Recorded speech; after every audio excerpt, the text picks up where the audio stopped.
What's up, everybody? Welcome to another episode. I'm Bobby. Hey, this is Smoochie. I'm sick of the coronavirus. I think we should switch to... This is going to be a Corona Light podcast, I hope. I don't want to talk about it no more. I feel like it's invading every aspect of our lives, so it's going to be difficult not to talk about. I mean, we should probably just get it out of the way right now. So I am not working right now. I'm still getting paid, which is nice, but I will have the next 3 weeks off, and everything outside is pretty much closed. So really not a whole lot to do except stay home, watch movies, and play video games. It's so true, these memes about like everybody else and then us, right, as gamers. Yeah. Like this is our dream come true, and not the death part, but the stay home and play part. Yeah. And as for Bobby, off of work, but a guaranteed a promise guarantee with his job. I am completely unemployed. So I'm an industry worker in the state of California, and I work 3 different jobs. And simultaneously, about an hour ago, they announced all restaurants, all bars to be closed, some indefinitely. And who knows if any position is guaranteed for me when the coronavirus epidemic is, and all this hysteria is passed up. So I'm a little bit concerned overall and in general for not just myself, but everyone else. I am a full-on sympathizer for anyone affected on any scale by the coronavirus. There might be work for you too, Chi. I mean, Asian nanny. Oh yeah, yeah. And then on the plus side, the silver lining is that maybe finally I'll get a stream schedule together out of this. So there you go. So long as you can afford internet. Yeah, catch me on Twitch, guys. Watch it all unfold. Yeah. Darth Duck, thank you for the subscription. Thanks, homie. Oh, and thanks for JP did it. He did it while I was streaming. Bobby, did you fix the name of the stream? Yes, I did. Okay, cool. Yeah. So we wanted to, speaking of the coronavirus, there's been a lot of talk about folding at home. Now, this is something I've been aware of for a long time, long time. It's been around forever. And it's getting a lot of publicity right now because of the coronavirus. So folding at home is a program you run on your computer, and it kind of donates your computer's resources, processing power to, universities that are trying to crack codes of diseases, solve these big problems that need a lot of computational power.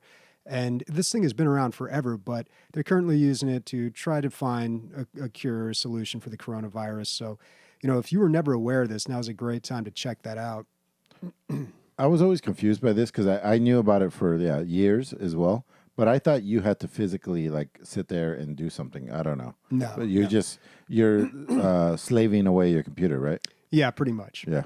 Yeah. You just let it run, and then whenever your computer is idle and you're not using it, then it uses your computer. There's really no downside to this, except for maybe it's all for a good cause. Maybe a backdoor that hackers can get in. I don't know. Probably not. I don't think there's ever really been. I don't know.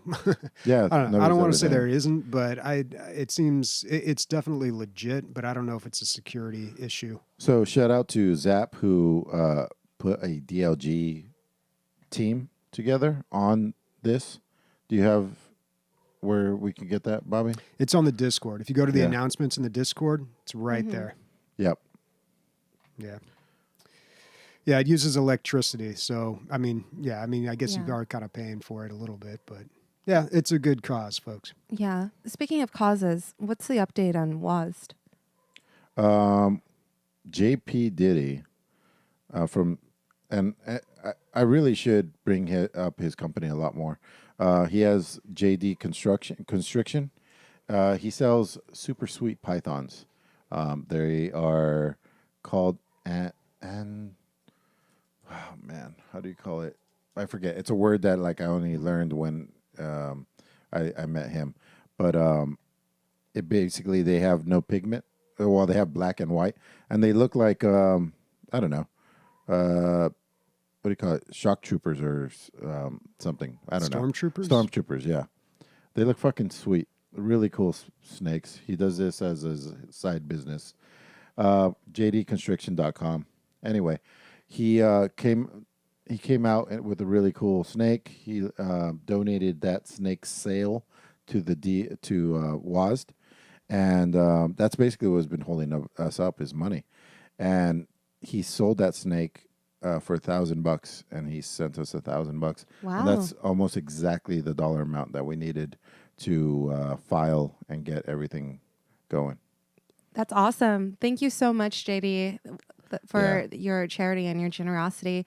What, if we can remind the listeners or maybe some new listeners what WASD is and the goal behind it? So WASD is Warriors Against Suicide and Depression. A crazy amount of vets kill themselves, or I mean, that's the worst part of it, but also living with depression. What we try to do at WASD, and we've done it twice, is build a computer, a high-functioning gaming computer that they could also do whatever kind of business they want to get into.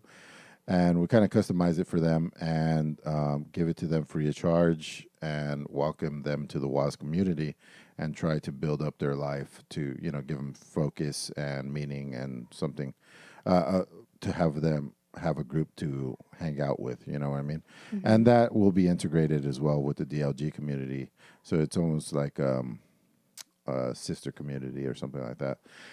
We've done it twice. It's gone off pretty well. And the reason we need $1,000 is to get our 501c3 so that we're a real boy and a real company that people can donate and get tax write-offs to. So we've done that. Don't let the $1,000 snake price scare you off. He's got cheap snakes too.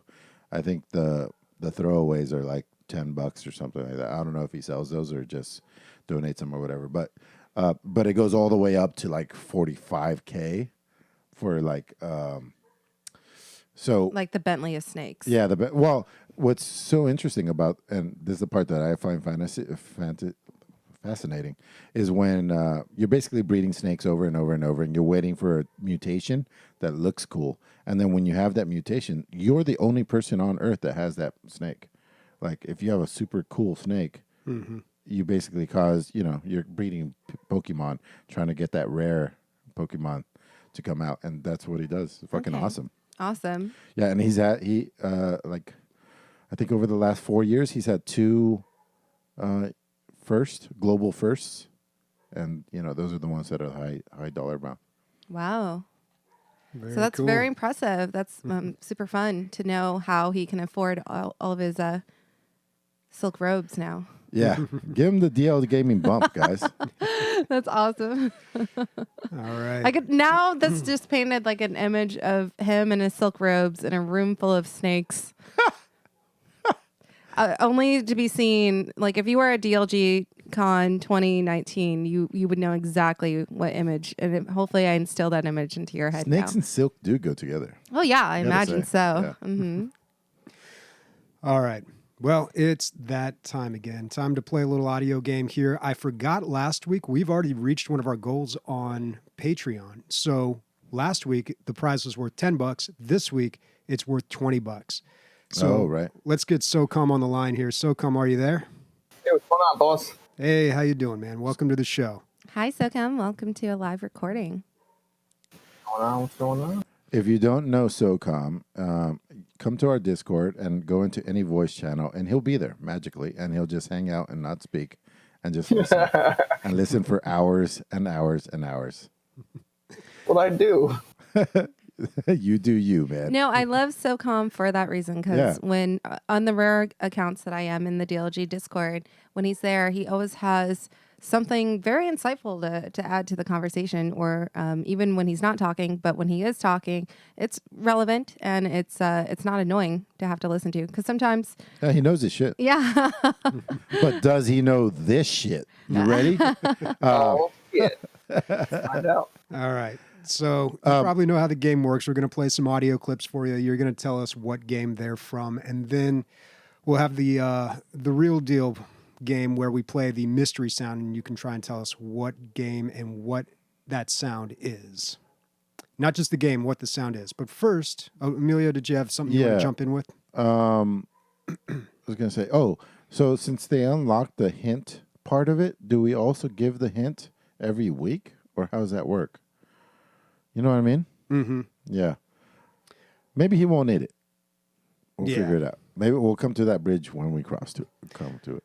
All right, so I'm going to start with a song here. This is music from a video game's soundtrack. And let's see if you can tell us what game this is from. All right, let's do it.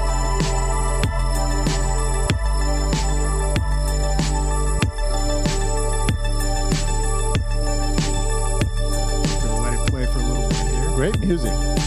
I wouldn't know this. I would have a hard time remembering this. I think this one's a little difficult here. It is. Yeah, Quick. slightly. Would this be a game that I would have played? I'll give you a hint. If you did, it was a while ago. Maybe about 7 or 8 years ago. Okay. Yeah. I have no idea what that's from. That's a tough one, man. Yeah, well, it's definitely got that 80s sound to it. How That about is, if I give you twin stick shooter? Is it a twin stick shooter? I guess you could call it that. Yeah, it might throw you off. Yeah. I don't know. Yeah. Okay, that one was Hotline Miami. Yeah, never played it. Never, Ooh. not even the sequel. Dang. Oh well. Sorry. That's At a least good listen one. to the soundtrack. That was a really cool That was a good song. Yeah, that works. Yeah, song. good. It's very synthy. I liked Yeah, it. that soundtrack by Jasper Byrne. Okay. Now the next one's going to be a sound effect. I'm going to make this one a little easier for you here. Yep. I know what that is. All That's right. from World of Warcraft. Yep. All right. Okay, but what is it? Oh, that's what do they call those things? he knows you got it right. You got the game. That's all we're asking Yeah. for. But you It's forgot that little water creature in the third zone of World of Warcraft. The really? where all the dwarves are. Can't think of the name of it though. Dwarves. Where all the Yes. dwarves live, Yep. is what he's saying. I Yeah, think. where the dwarves live on the other side of the mountain. You got to fly over to the dwarf Oh, area, and then yeah. that's where you run into them. I Well, guess they're they're all kind over of the a- place. I never wanna call realized how them merfolk, pissed off but I don't they think they're Oh, merfolk. they're. That's their aggro sound. Oh, Yeah. Yeah, those are the Murlocs. Murlocs, yes, not merfolk. Sorry. Yeah. you were close, Close. Yeah, pretty close. My guess right. was kobolds. JK. Oh. No. Would've been something that'd be a good sound effect to play though. The What? candle. You know, take candle. Yeah. Oh, that would have been a good one. Now we ruined it. I don't think they say it though. They just do those weird aggro noises. and then they say, Oh, it, the like the it's- speech bubble comes Yeah, up. the speech bubble. Okay. Comes up. Mhm. All right. 0 for 2. Oh no, you got it. that You one got right. it. All right. Okay. But this is the one that really matters. Can we get some here. sound effects, Bobby? Jeez, yeah, we that need one. one of each now. Yeah. Okay. And that one. That was from Sonic the Hedgehog, by the way. That is Sonic the Hedgehog. Okay, so can you tell us not just what game this is from, but what specifically this sound is? Oh. One It's a- more time, please. It's a tough one.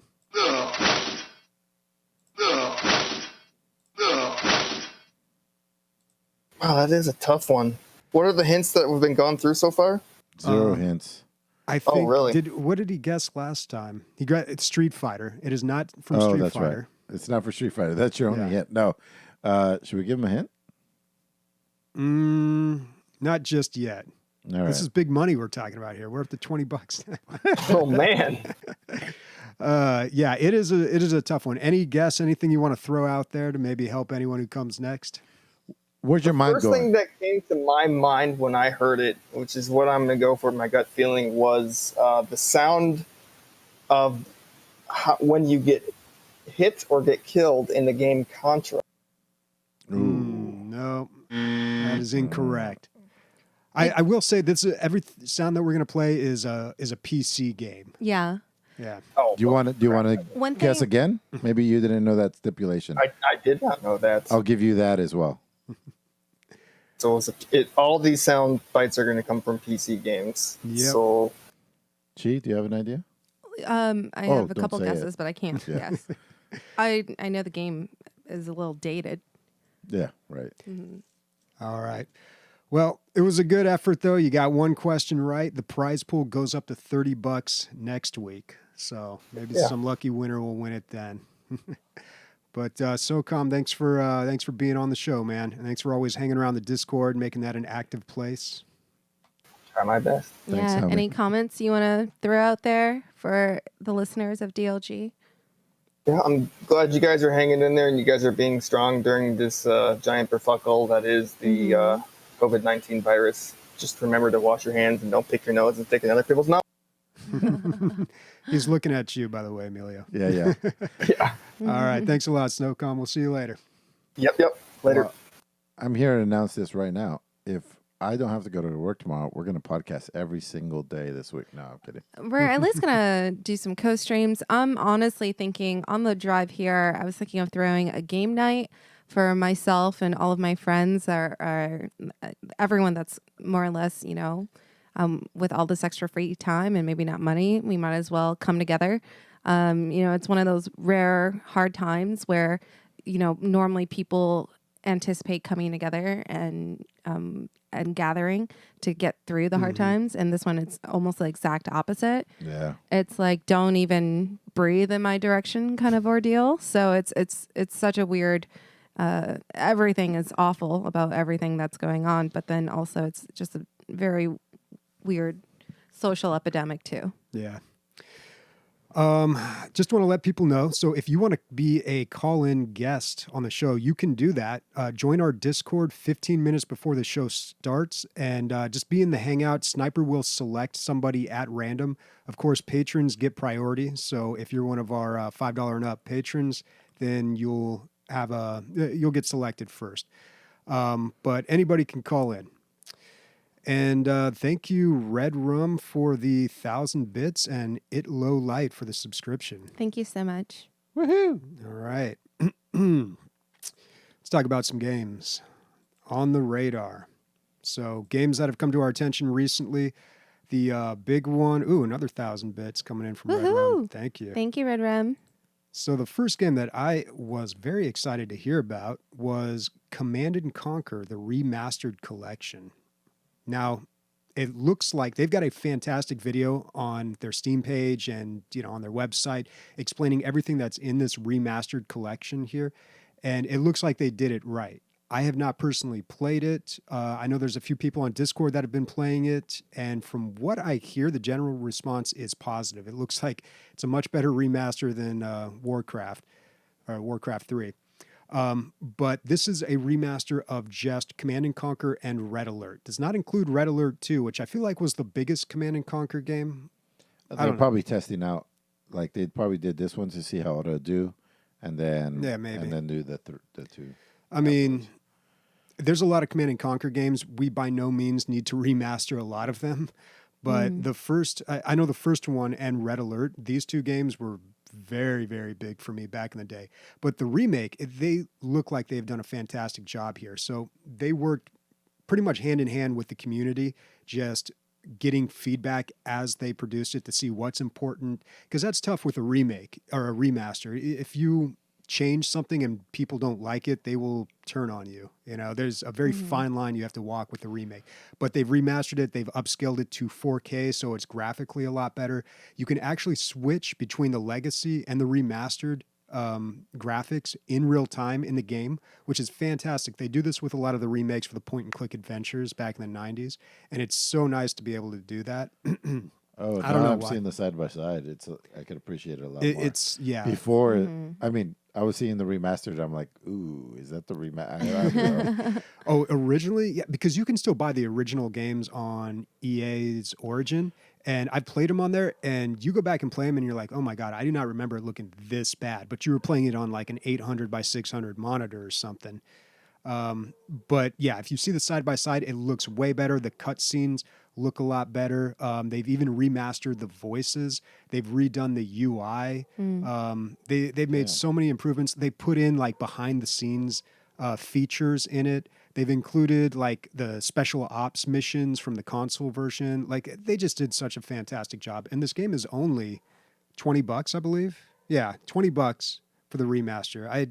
I think that's absolutely great. And the developer they put as Petroglyph, same guys from that Conan game that I played.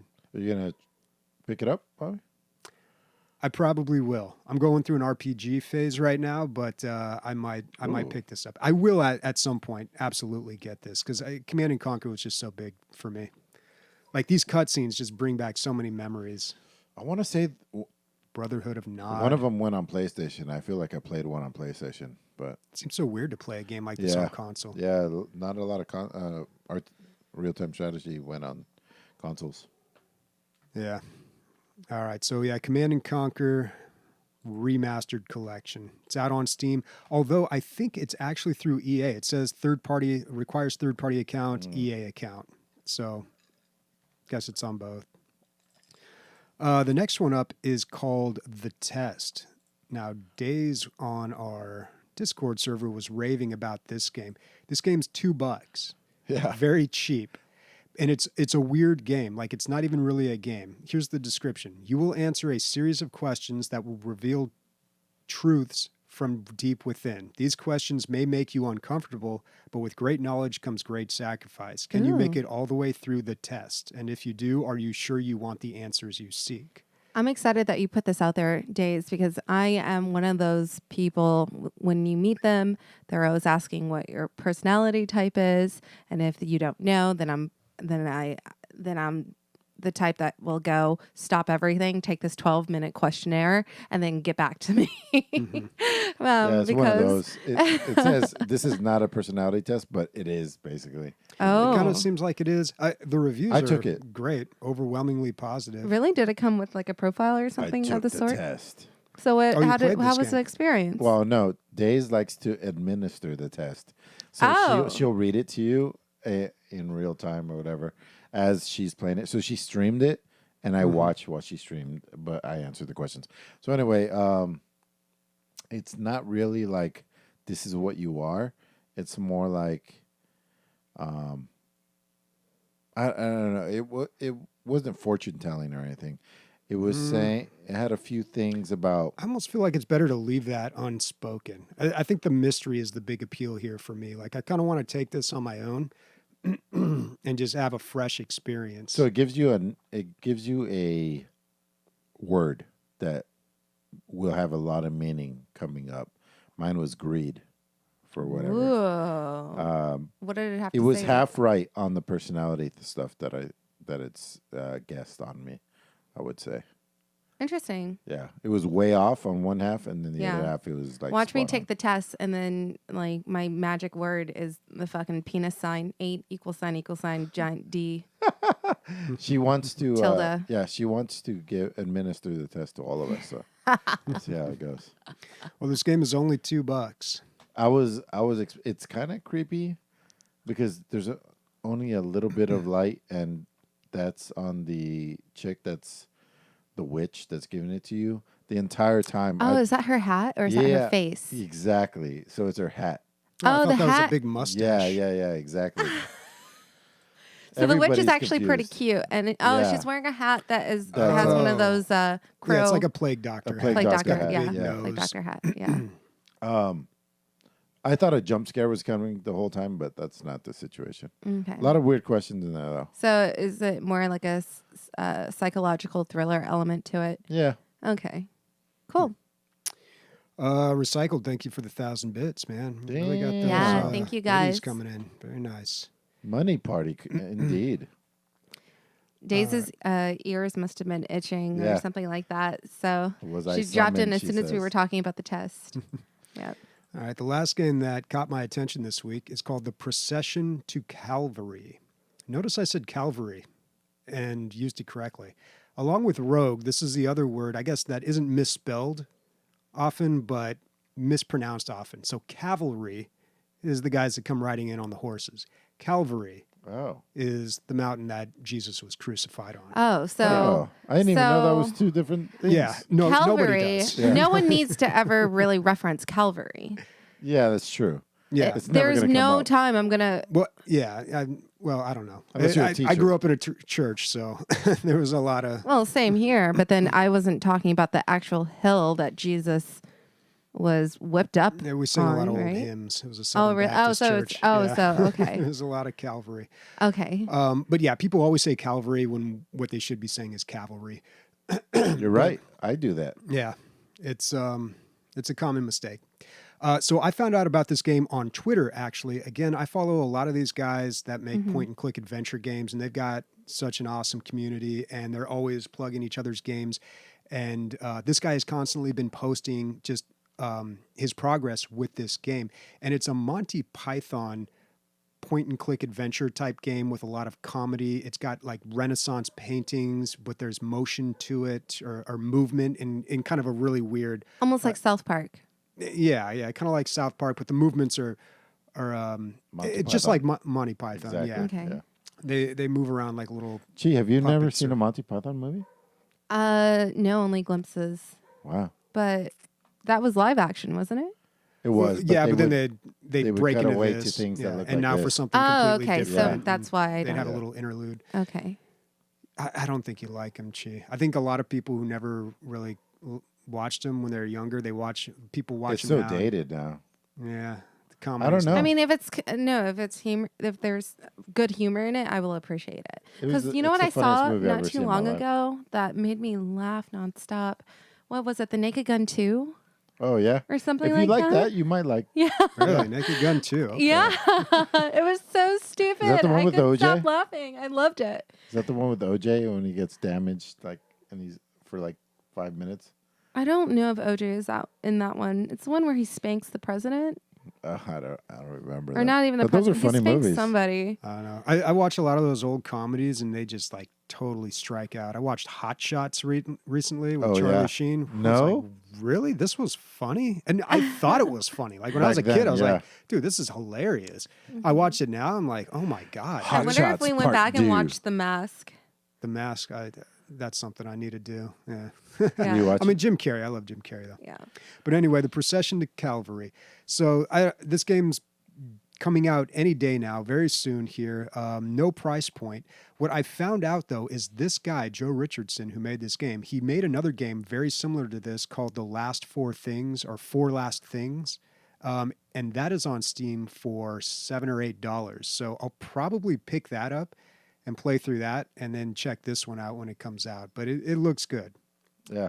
I like. I've always liked that art style.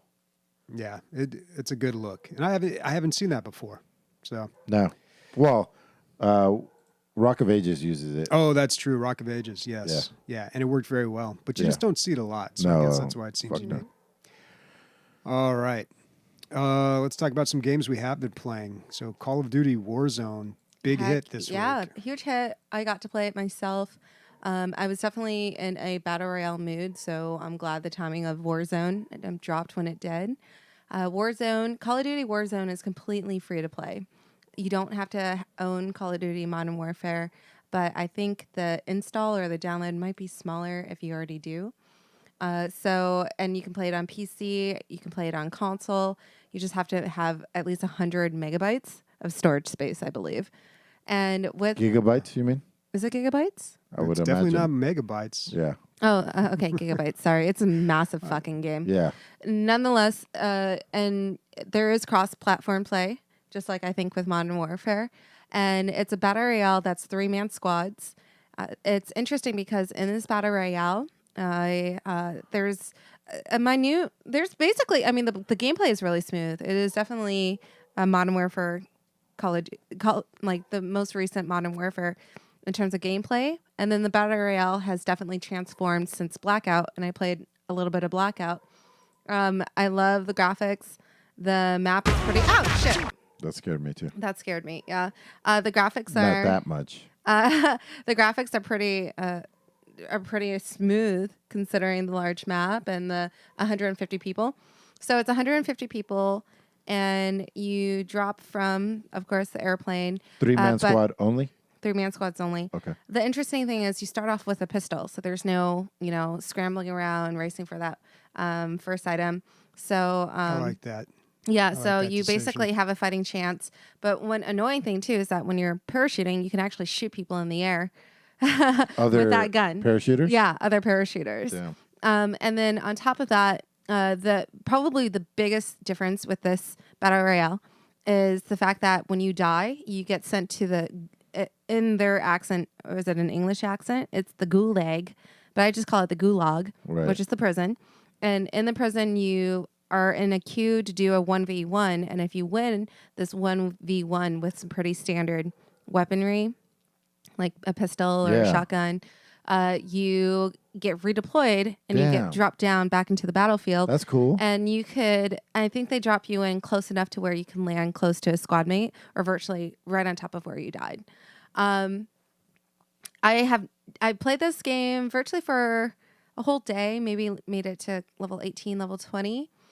And it was fun. I enjoyed myself. I definitely see myself playing more of it. The weapons are a lot of fun to learn. You don't have to deal with in-game inventory as much. In fact, I don't think there even is in-game inventory. You can equip 2 guns of any type at a time. And then there's different levels of the guns. And you pick up armor plates and you can replenish your shields. And then you do pick up... I don't think you have heals in this game because all you have are the armor plates. And then you drop money. Money is important because when your character gets killed off, you have to go to a buyout, basically a shop or one of those crates that you spend money in. And you can redeploy your dead teammates or purchase items and loadouts and kill streaks. So, and the biggest thing too is since you don't have an inventory, you basically have to go after the loadout crates that get dropped from the sky, more or less like the infamous PUBG crates that come from the sky. Because once you have enough experience and build up your loadouts, you can get your ideal battleground loadout each and every time with that. But I am such a scrub with Modern Warfare. I barely know how to use the weapons or anything else of that sort. So the loadout crate would drop, and I would rarely pursue it. Because I don't really know anything about the weapons or the kill streaks and how effective they are. But are there also guns just laying on the ground? Like in PUBG? Totally, Oh, everywhere. okay. And when people die, all their shit just like explodes, kind of like in Fortnite. Oh, okay. Mm-hmm. Cool. Yeah, no, this looks great. I mean, I don't know especially for why. free. Where Yeah, are they for getting free. them? Where are they making their money, Chi? Well, they have a battle pass. Yeah, Battle Pass. So kind of like they just- went with the Apex model. Yeah, just like Apex, it looks like. Do you like it more or less than Apex right now? Can you say? It's definitely not Apex. When while I was streaming this, people were asking, how do you like Warzone? Or how does this compare to Apex? I'm like, this isn't Apex. The dynamic is completely different. You could slide a little bit. I feel like with Apex, it's because of the abilities, it's a lot different. About mobility, right? And a lot more mobility. like this one here, it's a fucking shit show. I thought I was doing really well one game, and then somebody redeployed right on top of my fucking head and killed me.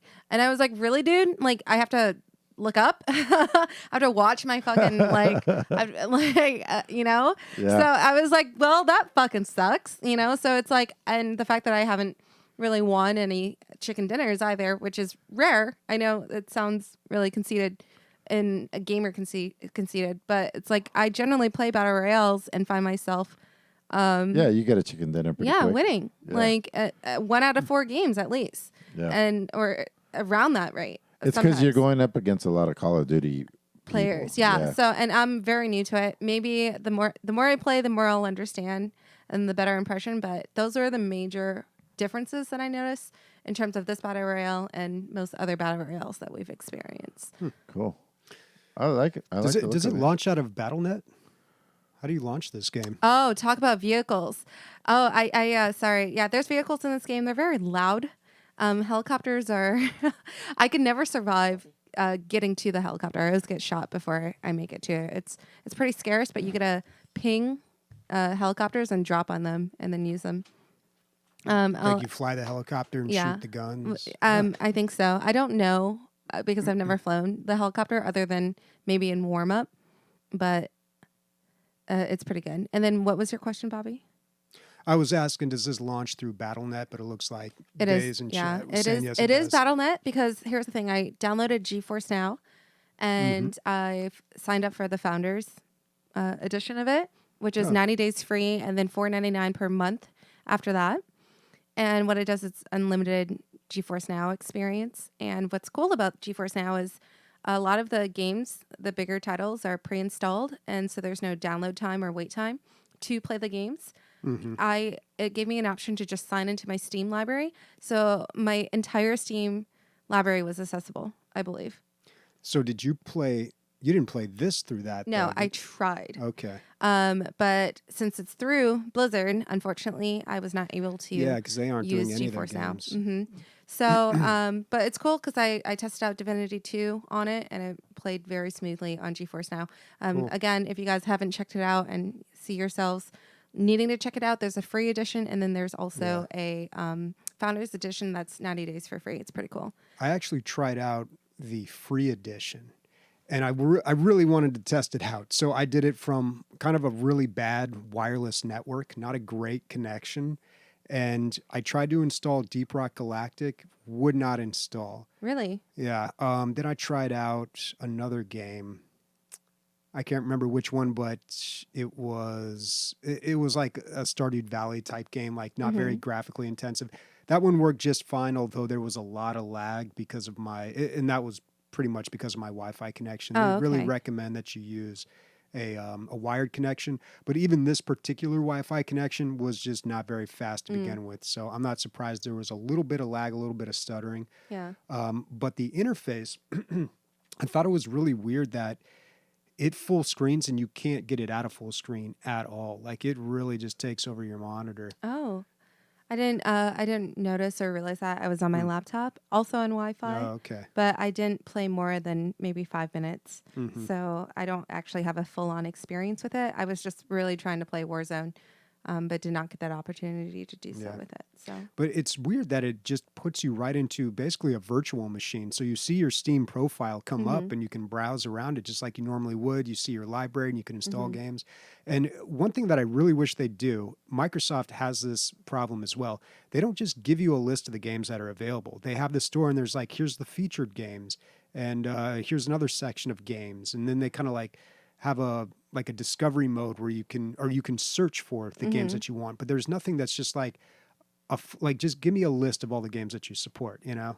yeah, they kind of have that search and browse feature before it loads up the virtual desktop, like on the GeForce the manager app. itself. Yeah, the app. But then I like that it's almost like a Steam Link.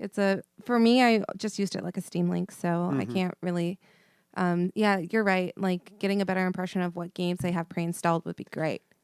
Yeah, it would be nice. And I know we talked last week, like Emilio was wondering, is what is it? Curse of the Dead Gods. You know, that game's so new, it's probably not going to be on there. It is on there, and it's one of their featured games. It's like the very first one listed. Oh, wow. On there. So, yeah, they do have a lot of new games. It's just really any Blizzard ones, any super old titles. I could not find Star Wars Rebellion on there. So, no grand strategy games from the 90s, unfortunately.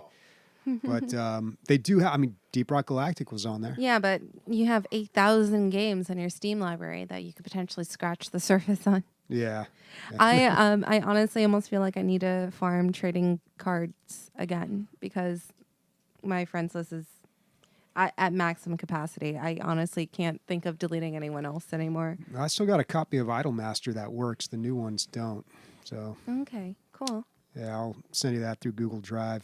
What happened with GeForce Now? Did you guys cover it? So she bought it, cool. Tested it out, went well for her. I tried the free version, pretty good.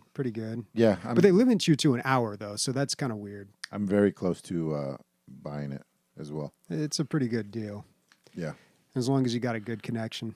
Yeah. Does anybody know if you can stream it to a Switch? Probably not, right? No. They show you right on the site. It's like an Android OS. I don't think they support iOS yet. A PC, a Mac, and an NVIDIA Shield. Okay, so if I did it on my phone, how can I get it from my phone to my TV? Or like a Chromecast, maybe? I don't know. Yeah, maybe. I don't know. Yeah, we'll work it out. You just need to get Stadia. All right. Real quick, I just want to plug this. I meant to do it at the top of the show. I did it on my Twitter. I'm going to do it here. I also did it on Discord. So I'm going to try to log every movie that I watched this year, every single one of them. And I'm going to rate it and write a one-sentence review. And that's because I found out about this site called Letterboxd. That's Letterboxd without the last E. I don't know why they did that. But if you go to letterboxd.com, Robert Digital, I think is my username there. So this site is great because I was looking for like, where's a site where I can just create a watch list? I'm tired of bookmarking things. I don't like how IMDb it's does beautiful. it. I love it. And they've got a great, so like I can just, Looks like Steam. yeah, it looks a lot like Steam. It's a social networking site, but for movies. So like I made love my that. watch list. Great. I can check them off here. And then also I can make like my own personal list. So like I got my favorite horror movies. Cool. But the really cool thing is like, so as I watch movies, I log them and then I rate them. And then I'll do like a little write up for it, you know. So like on this date, what was it? On March 8th, I watched For Your Eyes Only. Gave it 3 stars. Wrote a little review there. So, I mean, it's a great way. I'm following Sniper on here. I think he's following me too. Thank you, Discreet, for the 5 gift subs. Oh, That's shit. awesome. 5 You're gift Thanks, awesome. man. subs. Very Oh cool. yeah, my dude. Sorry to interrupt, Bobby. To say thank you. That's huge. Thank you. Awesome. But Bobby, this is awesome. I don't think I would set up my own profile, but I would love to stalk and or lurk other people's profiles because my favorite movies are strictly the ones that were recommended to me. The people that I trust and their taste, I would check out. I would definitely love to see Yeah. their Letterboxd. I wish a lot of movie critics that I follow had an account here that I could kind of keep It track would probably of. help their career as well a little bit. What'd you think of Dr. Sleep? What'd you give that? Because Sam really liked it. 3.5 stars. Out of 4 or 5? 5 stars. Gotcha. Let's So, see. what's your highest? Can we rank your highest rating films? I've only please? given 2 movies 5 stars. The lowest go- rating is a half star. Well, I let's- gave one let's movie. take a that. look, Bobby. All right, let me Let's go to see my what's diary good. here. We gotta look at your diary Because the diary listed chronologically. So, like the last movie I watched was yesterday, Slumber Party Massacre 2. Why? I don't know. Let's go 2.5 ahead and look at, stars? Yeah, exactly. Well, okay, Slumber Party Massacre 1 only got 1.5 stars. Oh, The second okay. one was a lot better. I mean, for an 80s movie, it was pretty progressive. Are you jerking too. off to these, dude? Because they were just like, there was like naked chicks everywhere in these Well, the movies, right? first one, yes. The first one is just like, hey, let's have a slumber party Yeah. and take our tops off, pillow fight, and then we get Right. murdered by a guy with a drill. And it's pretty bad. A drill. Well, Oof. let me pull up my review here. Slumber Party Massacre 1, vapid and vacuous, even for an 80s slasher flick. So, yeah, that's my Look at thoughts that. on that. Look.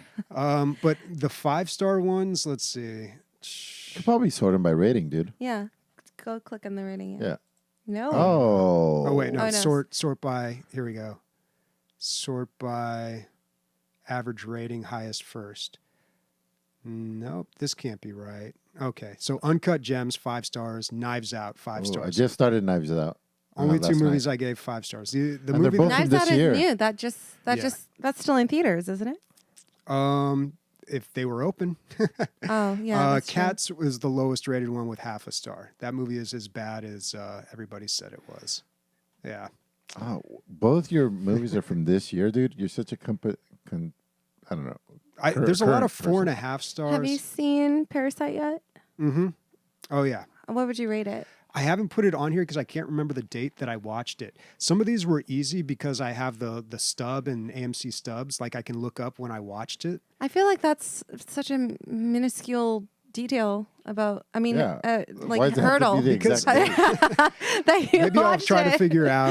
I'll do some math and see Oh if I my can figure out. goodness. But the reason that I like this is because I can actually just go through like Yeah. my recently watched. Like this is what I've been watching. Like Slumber Yeah. Party Massacre 2, Sweet Smell of Success, Color Out of Space, For Your Eyes Only. Like these are the last movies that I've watched. Mm-hmm. Bobby is smiling right now. He never smiles. Look, dude, Pretty- February He- 14th, I watched 3. Oh, no, that's not right. I watched this on the 15th. Oh Fix no! that. It's all out of order. Oh my goodness. Ruined. Completely ruined. So you can find this new thing at Robert Digital 2 exclamation mark He's like. with the appropriate dates. Obviously, the watch date is really important because it's almost like you got to know what version of like Robert that I am- like was able to leave that critique because like V 3.15.20 Robert might have a different opinion Right, of right. a movie from V 02.07.19 Gotcha. Robert. So Yeah. I'm glad that you gave. all of these variables. I think your 3.5 stars on Starship Troopers is apt. I like that. That's a good. I like it. Yeah. 3.5 stars is like my. I don't know, because there's movies that You're 87 or you're 82? Yeah, it's my 82. Like, there's a lot of movies that, like, I know are bad, but I like them more than I should. So I kind of give them that extra little bump. But I know, like, this is not a good movie. I did read a movie detail. You ever go to movie details on Reddit? On Reddit, yes. Yeah, I've been there. The co-op or co-ed shower scene. They agreed to it only if the director was naked, and so he got naked for that scene. Really? Yeah. Paul Verhoeven. I did not recognize him in that scene. Dude, I'd be naked all the time. My last name was Verhoeven, dude. He's had quite the career. So Bobby, yeah, when that's do you that. get patched for empathy? And then what movies are you going to start watching after that? I watch a lot of. Read my reviews, Jay. I watch a lot. I can't watch superhero movies. Like I see action. It's like a 180 now. Like I see action now, and I immediately like pull out my phone and start just flipping through it, just like instinctively. Like I get so bored with action, but then I see like two adults talking to each other really intensely, and I'm like, ooh, what's happening? This is good. See, I'm not into action films per se. Like I'm not into John Wick or whatever. But I watched the big one that's on Netflix. The number one thing on Netflix right now with Mark Wahlberg. Ooh, he's got a new action movie out? Yeah, and it's on Netflix. It was straight to Netflix. And anyway, it's good. It's not great, but it's like I was definitely entertained for 2 hours. For sure. Well, that's usually what Netflix is going for. Yeah. All right. Let's get back to games here. So last week I said I was going to play some Star Wars Galactic Battlegrounds, and I followed through. I totally did. So now you have to hear about it. Sorry. This is a game that came out about 20 years ago, and I kind of wrote it off thinking, this is just an Age of Empires clone. It was made by the same company that made Age of Empires 2, 3, Mythology, Ensemble Studios, who had like a deal with Microsoft back then. So it was kind of a clone. Like I played like 20 minutes of it back in the day. I was like, no thanks. But this time I wanted to give it an honest try and see if it actually was just a clone or if there was something else to it. And they're actually, as close as it is to Age of Empires, there are some key differences here that that stood out. Number one, there's air units. So that's something new. Like Warcraft 3 had that. You have to have certain units to be able to shoot at these air units and destroy them. Number two, the game just feels like it goes a lot faster. I remember spending 4+ hours in an Age of Empires 2 game, multiplayer online. This one, I don't know. I played one game with Sniper, and then unfortunately we crashed. Skip the cutscenes. I want to see the actual gameplay. The actual game. It's not much, G. Go back to the cutscenes. Yeah. Quick. Oh my goodness. Yeah, they're a it little looks rough. a lot like Age of Empires. Yeah. 1. It's I swear Bobby's going to be the only like 2030 robot with a floppy disk drive still. You need all of this. You need I mean, it's still a pretty good game, and there's a big community behind it that still patches and supports it and makes mods for it. So there's a lot of fixes for this game. Unfortunately, when Sniper and I were playing, the game crashed. We had both built up these huge armies, and just as we were marching them towards each other, the game crashed. So we'll never know who would have prevailed there. That's what happens when you fuck with ancient hard software, man. Yeah. Yeah, it just reminds me of like those moments, like even with console, or even if like your disk drive was the lens was dirty, like dust on the lens. Remember when that was an issue and it just fucked up your game, and it was just all external issues. Oof. Yeah, you had to clean out your trackball mouse.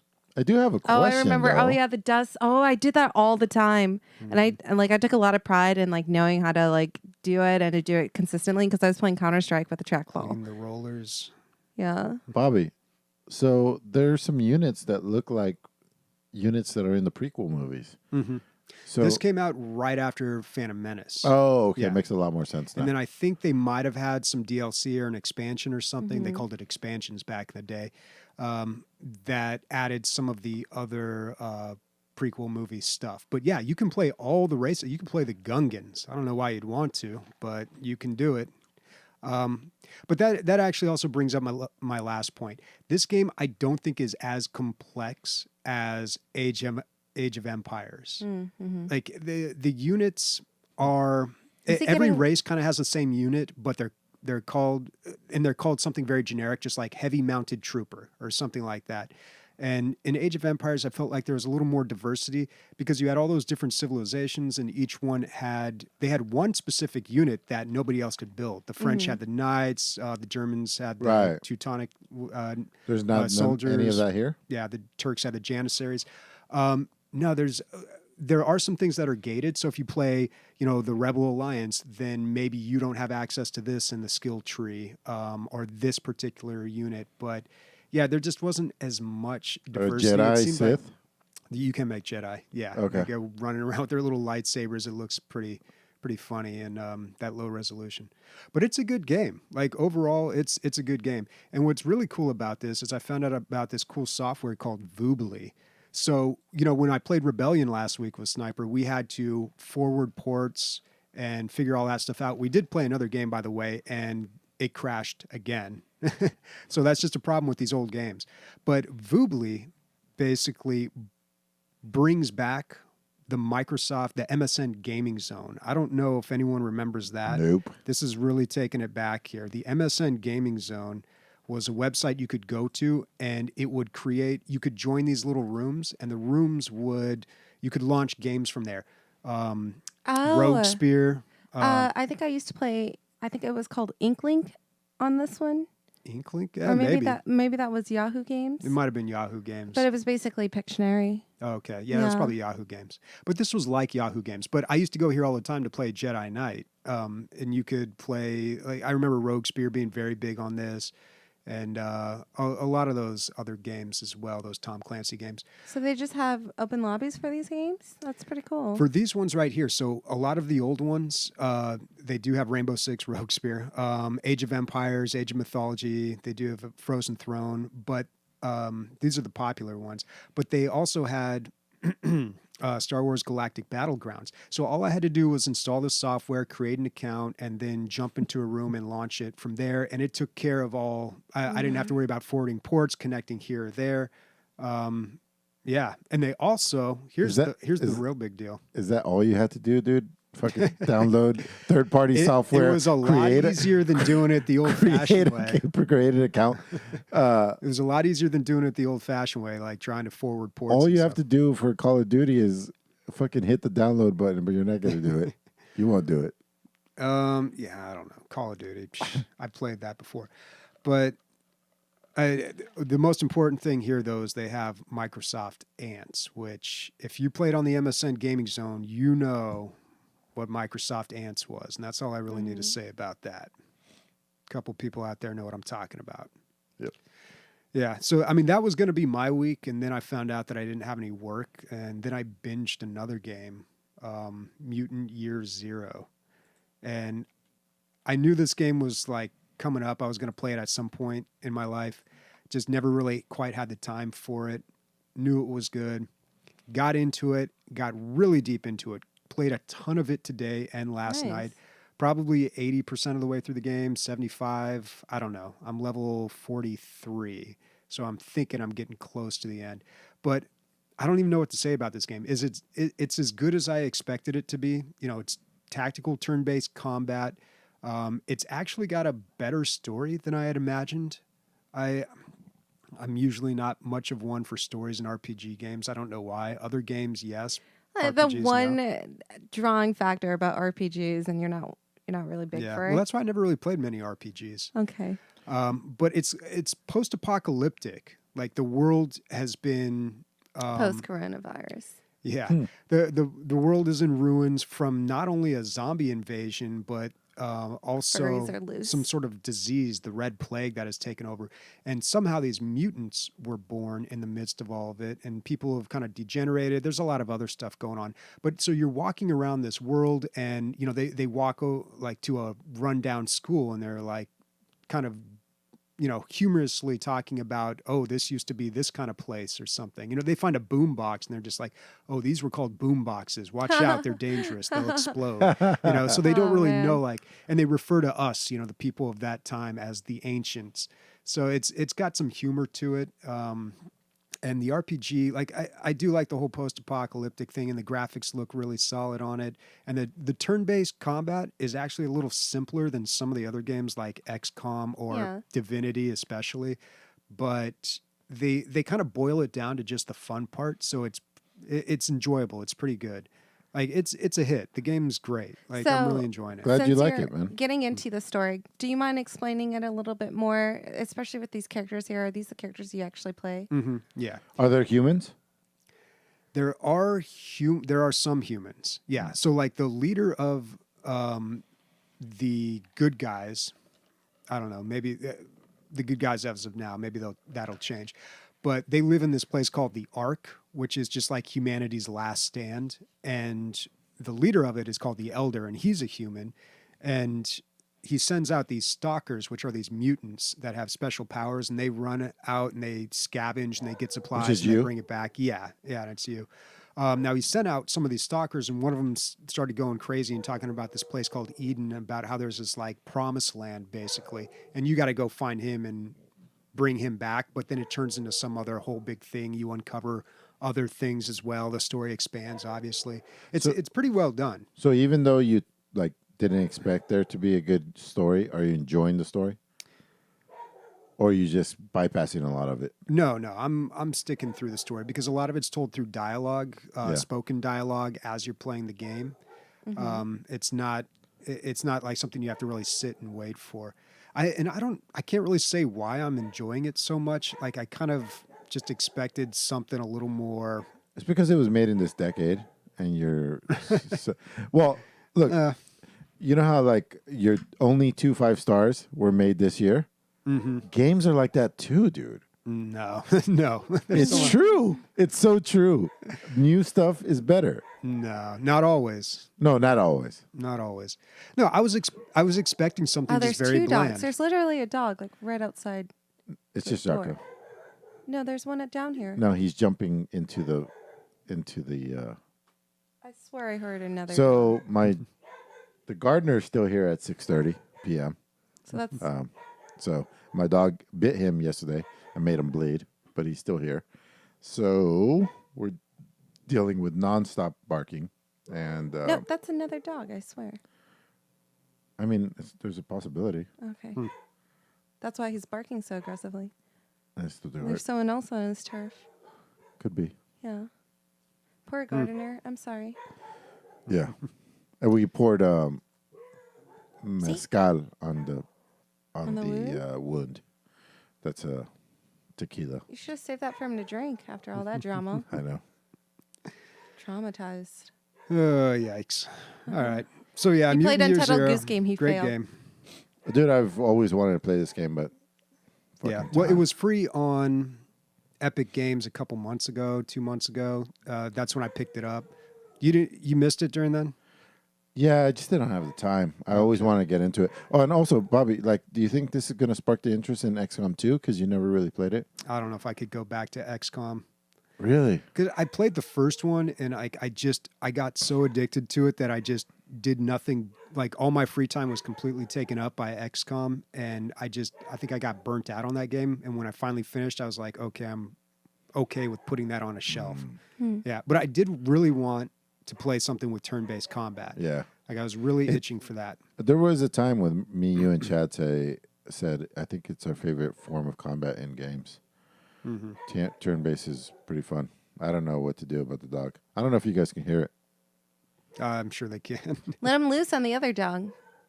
Pour some mezcal on it. But so you didn't pick it up when it was free on Epic Games? Oh, I did. Yeah. You did. Yeah, Okay. I did So have yeah, it. it's there. It's there. You got it. Yeah. But I looked it up on how long to beat. It said 13 hours. I'm on 11 hours. I feel like I'm going through it slowly. This game's hard, though. I should say that. This is not. I'm having a very hard time with this game. I have to. There's a lot of stealth and there's a lot of waiting to get an enemy on their own and using cooldowns to keep them kind of crowd controlled, so they don't go run and get the rest of their guys. Did you set it on hard or that's normal? Their difficulty settings were medium, hard, and like extra hard. And then there's like a nightmare setting where like I think like a permadeath mode.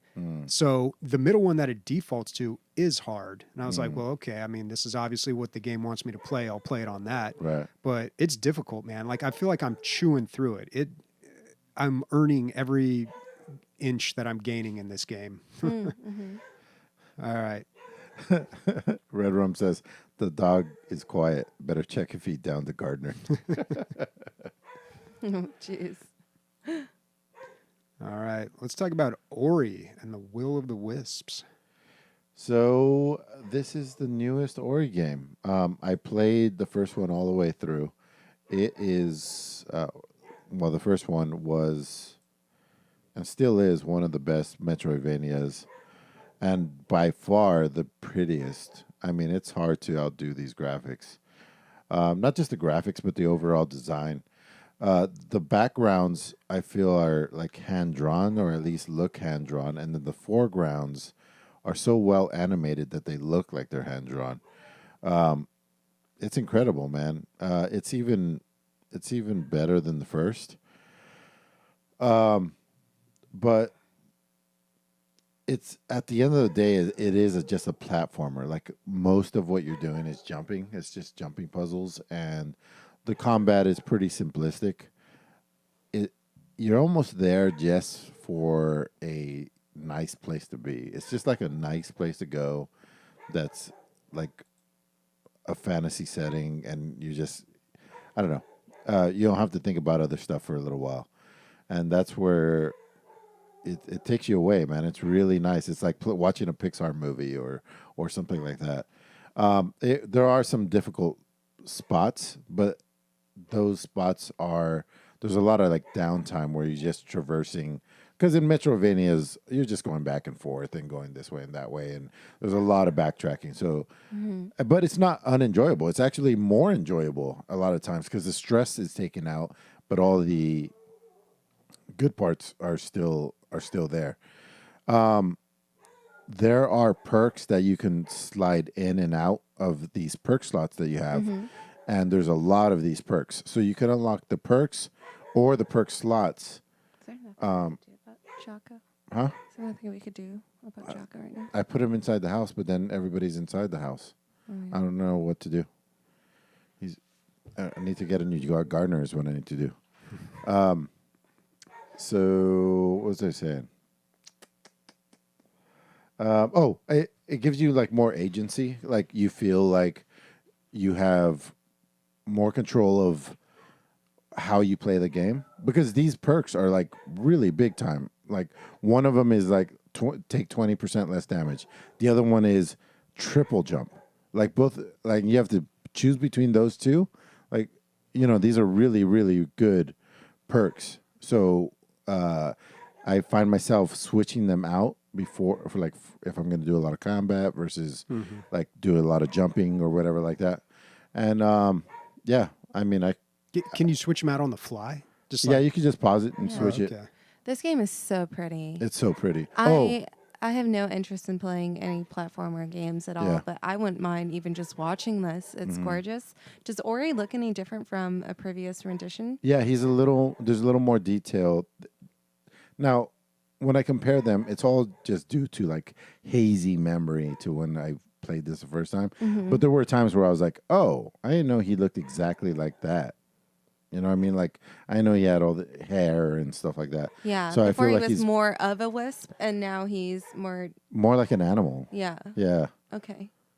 That's cool. Yeah, and you're It's cool that dealing. they transform the hero a little bit, even though there's like literally it's not like he wears armor or uses weapons, so it's nice that they can give him more features, but not lose his the originality of what his character is. That's cool. Yeah.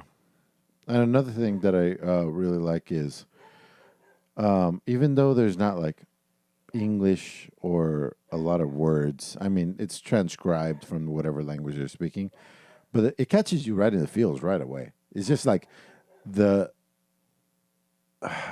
whatever's going on the screen wraps you up in the emotion right away. Just like even though you're looking at these small characters, for some reason it's really zoomed out all the time. But you can see the feels. Like there's love between this person and that thing or that thing. And then this happens to them. It's just, it plays out like a cartoon, but I don't know. Right Like away, a I was Disney like, short. yeah, Those are really yeah, good. exactly. Do you exactly. feel like the Pixar difficulty short, gets I'm in sorry. the way of that, though? Because that was my concern when you were talking about the first Ori game, was that, it looks amazing and it's very sentimental, but like I would probably get frustrated when I got stuck at parts because I want to see just the story flow. I don't know. Just put them in the house, Chi. I was going to do it, but I was talking. I'm going to drink. Oh. Yeah, there's the difficulty. Well, the game isn't that difficult this time. Like It's easier than the I've first been one. playing for 2 or 3 hours, and I haven't run into anything that's like what the fuck or anything like that. Actually, the only really hard part was optional. It was like a time trial to unlock more in-game currency. So that was completely optional. I'm sure it's coming, but so far now, man, it's almost meditative. It's just so nice, Just a nice, relaxing game. Yeah. All right. So it's time for news. And you know what? I put this first news article up here, I don't know, like a week ago or half a week ago. It was E3 has been canceled. Yeah, it happened right after we recorded. Yeah. But now it doesn't even feel like news because everything's been canceled. Yeah, exactly. So, yeah, no E3 this year. Sony pulled out of E3 a couple years ago, I think, maybe less than that. I'm wondering if other big companies are going to, after this, do the same. But I don't know. Either way. JP did a snake show, got canceled. I was going to go to a gun show on Sunday. That got canceled. The only thing that's big that I know is still trying to fucking do the damn thing is the UFC. The UFC is putting on UFCs with no audience. That's got to be so weird, It's though. yeah, for sure. But, They're just trying to get it They're done. trying. Yeah. So what people are doing is playing video games, though. This is like the perfect season for video games now. Yeah. Needless to say, the Steam record was broken. Nearly 20 million people were using Steam today, shattering the record. This is from an article on IGN. And when they said today, I'm not sure when this article was dated, March 14th. So the last time this record was broken was not too long ago, and they said it was because a lot of people were quarantined in China. So, of course, U.S. gets quarantined. It's just going to be a bunch of people playing games, man. I mean, that's what I was doing. So, yeah, 20 million. The last record was 8.5 million. So, crushed it. Yeah, that's huge. It's insane. But something like this would have to happen for that to work. Yeah, exactly. All right, this bit of news requires some backstory. So, You have to look him up. Did you believe me? when you said it, I was like, what? I was very confused. Let's start from the beginning. Dude. Yeah. Let's start from the beginning. Let's talk about the show, since we both saw it. I'm going to start with the show, then I'm going to talk about Drybear. So, the article that we want to bring up is Rory Newbrough, aka Drybear, was on the hit TV show, hit Netflix show, Right. Love Is Blind, a reality show where people get into these pods. They can't see each other. They talk to each other. They form a relationship, and they date a bunch of people through that wall, and without seeing each other, then they propose to each other if they find someone they really connect with, and then they see him for the first time after they've proposed. So I watched this because a bunch of people at work were talking about it while I was writing up all my little movie reviews. I had this on in the background. I was kind of tuning in. I'm like, oh man, that Jessica chick's a mess. Anytime she's on, I'm watching. She's dude. such a mess. When she dude. gets drunk and like her witch face comes out, I'm like, yep, here we Gee, go. did you watch Love Is Blind on Netflix?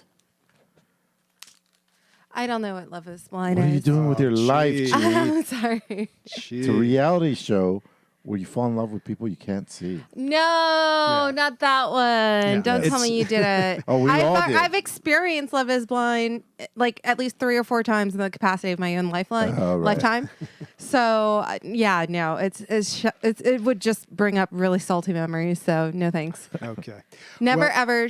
Don't do it, guys. I was Don't do it. Don't very- fall in love with someone you haven't actually met in the flesh. It could be very, very. What's the word? Bad. catastrophic. Yeah. I don't know. Well, this show says otherwise. But yeah, so I watched this, and he is in this show. This particular person we're talking about, Rory Newbrough, he was in it, but so many people made it past the first phase that they just said, hey, we don't have coverage, so we're going to have to send some people home. Is that what happened? Mm-hmm. There were 2 couples that happened to, I guess. When they were going to go on the honeymoon to Mexico, they didn't have enough people in the film crew because they weren't expecting so many people to actually hook up. So, oh, man. Even after hearing that, I feel like it was probably because maybe the conversation wasn't that good or something. they probably cut the weakest people. Yeah. But he is in the show. And when I saw him in the show, I'm like, something in my head sparked. I'm like, I kind of know that guy. He's got very big features. Yeah, dude. He looks like a cartoon character. He looks like a cartoon character. And the reason that we're talking about this particular person is because one of the big games for us back in the day was Smite.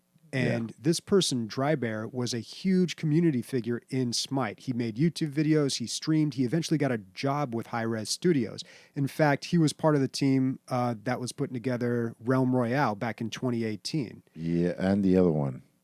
Realm Royale and... There was something... Paladins. Paladins? Oh, he worked on Paladins too. Okay. Yeah, he's a brand...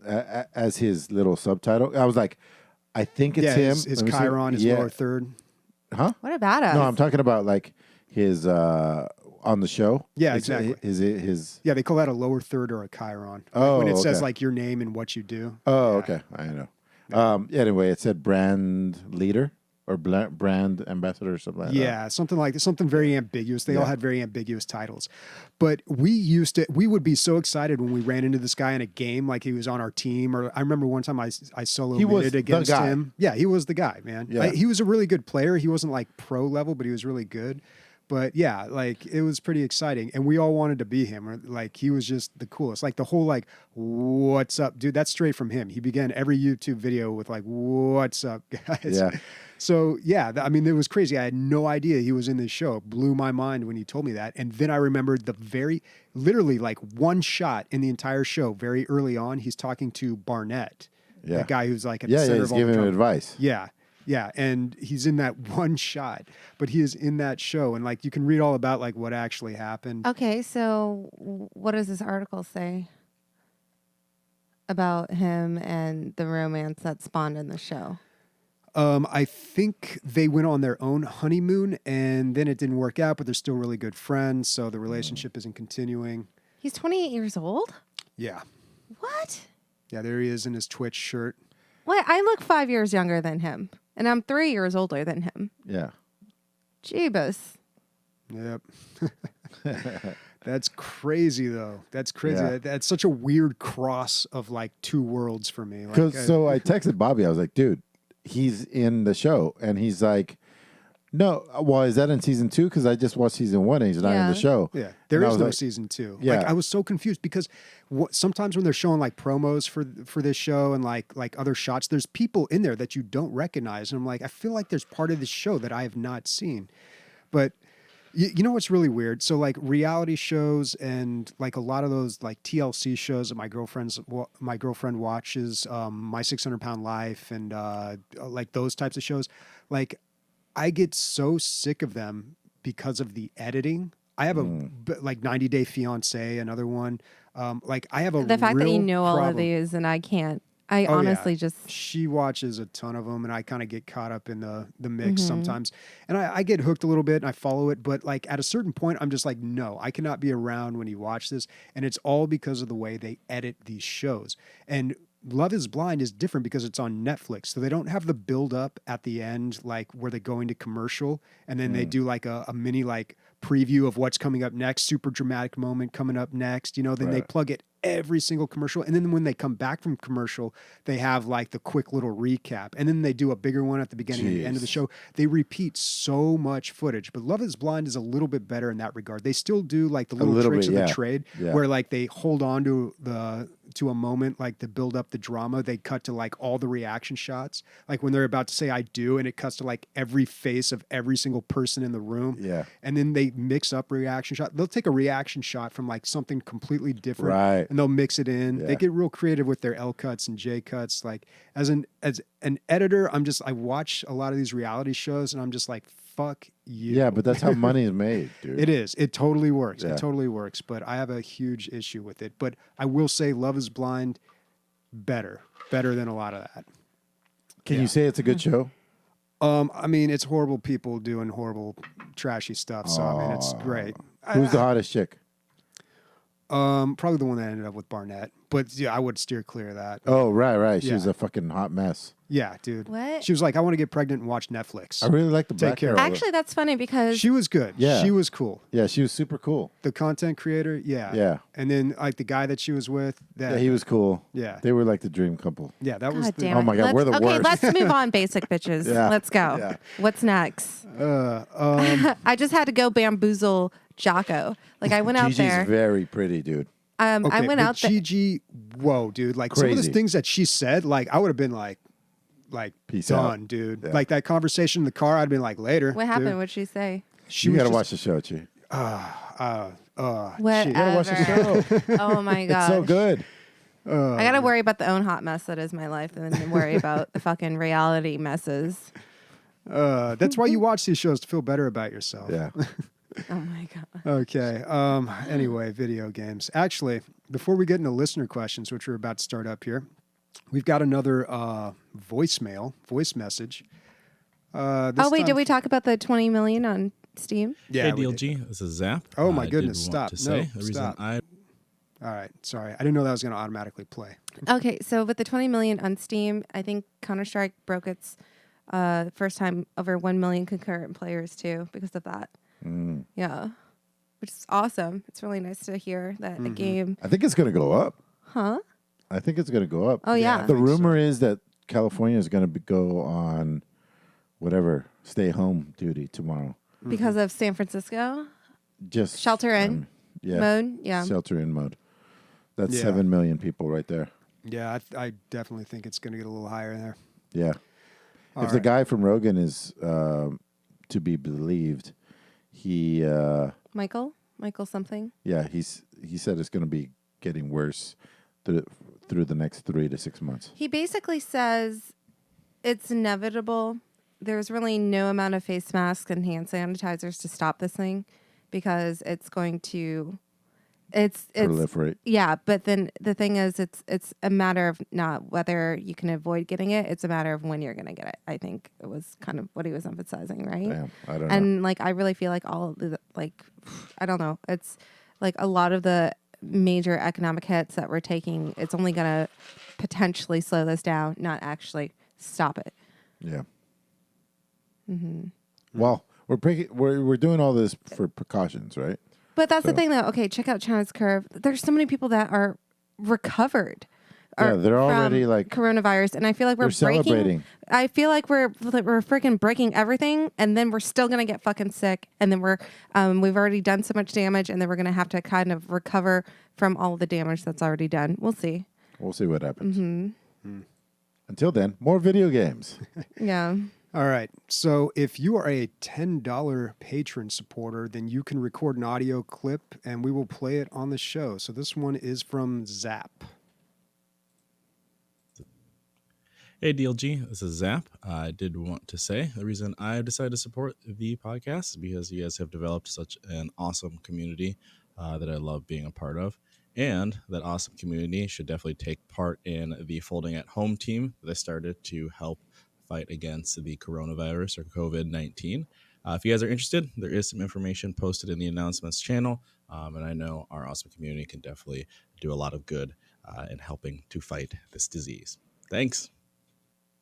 All right. Another plug there for Folding at Home. Yeah. Well, Zap had, he didn't say who, but somebody close to him tested positive. So he is on, I think, voluntary, whatever, like stay at home. Quarantine? Yeah, quarantine. Or So, isolation. and he's waiting to find out if he has it. So it's hit really close to home for him. So he's the one who put together the announcement for the protein folding. Yeah. I do know that there's cases in my hometown, and of course, the cases are increasing in San Diego, but I don't know. Yeah. I feel like the conversation about coronavirus is not going to go away anytime soon. No. And then like the impact that it's made worldwide and on everyone's lives, it's who knows how this conversation will change. So today at work, I didn't think they were ever going to shut down because we're behind schedule and we're supposed to get this whole thing done by August, and construction workers that don't work very close to each other. Like, it's a huge place. You can avoid each other pretty well. So I'm like, there's no way. And then today we had a meeting. Well, we're not supposed to have meetings anymore. So we had a meeting in the outdoors where it's super windy. And they were like, it's not like we're not coming to work tomorrow, but things are changing hourly. So we need to prepare as if we were not going to come to work tomorrow. So we kind of like buttoned down the hatches, and that's why I was late for the podcast, because we had to just make sure, like, lock everything up real tight and make sure nothing's going to fly off the roofs and stuff like that. Yeah. So I thought I was going to work tomorrow. I don't think I am. I definitely am not. I'm not working until I don't know when. So. You know what's interesting? Drybear actually went to college at UCSD. Oh, Did yeah? you know that? Yeah, I No. did not know that. I know that. Yeah. Gee, it's funny because I'd be like, Because that's where you're working at, right? You're up in the UCSD. yeah, area. UCSD. I was going to be like, gee, you could totally fucking sell salsa at the fucking farmers markets. They're all shut down, too. Yeah, there's Yeah. nothing Everything's shut Yeah. down, man. It's weird. All right, let's get to some listener questions. It's going to be Mutant Year Zero. Yeah, here, dude. pretty Maybe soon. as I'm playing this game, I'm just like, because they talk about I hope I get the quarantine all the duck time. bill. Yeah. You know what? I was wondering while I was playing this game, why are ducks, anthropomorphic ducks, always depicted as ornery? Like, Yeah, all the time. all the time. Like Duckman, Daffy put Daffy, Yeah. I was pissed off. Howard the Duck. Because they sound like it. Because you hear their voice, it's like, meh. Yeah, it's kind of an aggressive quack. Yeah. Yeah. And I think ducks are Have kind you of seen aggressive. geese? Geese Oh, are yeah. really Yeah. fucking ornery. Oh, maybe that's why. Maybe Yeah. just They're the worst. personifying what's already there. They're the worst rapists in the animal kingdom. Geese are? No, ducks. Ducks are. Okay. Yeah. All right. Oh, I believe that. All right. That was some duck boys. All right. First listener question from Sniper. What was the first iteration of your gaming names? I first went with Ender because of Ender's Game. And then I went with Logic because I saw somebody else using it, like with a K. I just saw somebody else using it. I was like, oh, that is so sweet. And then I couldn't log into anything ever with either one of those. So then I created Ender's Logic, and then I can get it 95% of the time. When I log into something and it has Ender's Logic, and I'm like, what the fuck?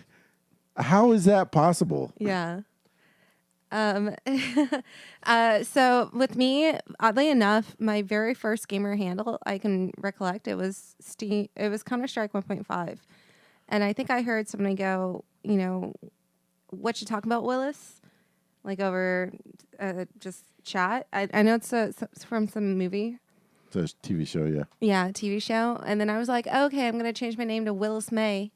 And I was Willis May for many years. And then after Willis May, I became Wasdat, WASDDAT, like not even really a name. And then Smoochie now with the X, so I don't have that weird problem of handle competition. And then I actually prefer Chia LaBeouf over Smoochie. I like it when people call me Chia more because it's like it's anything that might be some rendition of my name. So Smoochie is obviously me, but when I play video games, my name is always Chia or Chia LaBeouf. Chia So, LaBeouf is what I know you as. Yeah. I don't know if I had any other iterations of my gaming name. I mean, just Digi, D-I-G-I, but that is often taken and a lot of times too That's what I was short going to say. for a username. Yeah. Yeah. But I like Robert Digital. It's not usually taken. It's not like super weird too. Like I wouldn't mind, like I made my Letterboxd account Robert Digital, and like if other people outside of gaming were to follow me on that, it wouldn't be that weird. And it's also, it doesn't need to be explained. I think like it's tough when like usernames have a lot of like numbers that are hard to remember or underscores or things. I don't know. It's just like a nice, simple, easy thing. Yeah. Mm-hmm. I agree. All right, next question from Prosaro. Are there any other good gaming-focused audiobooks that you guys can recommend? I've listened to Blood, Sweat, and Pixels by Jason Schreier, Michael Whitwer's Empire of Imagination, which is a D&D audiobook, and Stay a While and Listen by David L. Craddock. Now, I've read Blood, Sweat, and Pixels. That's a fantastic book, by the way. Everyone should read that. Very, very current, too. Well, pretty current now. But Yeah, 30 years old. No, not Blood, Sweat, and Pixels. Oh, my bad. That's the one about like all the games that were or like the development process. It talks about Stardew Valley guys, just like really in-depth looks. And Jason Schreier doing some amazing work. But I had never heard of Stay a While and Listen by David L. Craddock. I looked that one up, wishlisted it on Audible, so I'll get to that eventually. But that's kind of the story of Blizzard developing Diablo and I think Warcraft. And there's 2 books, in fact. He had a sequel to it. Mm-hmm. So that looked very interesting. I'll check that one out.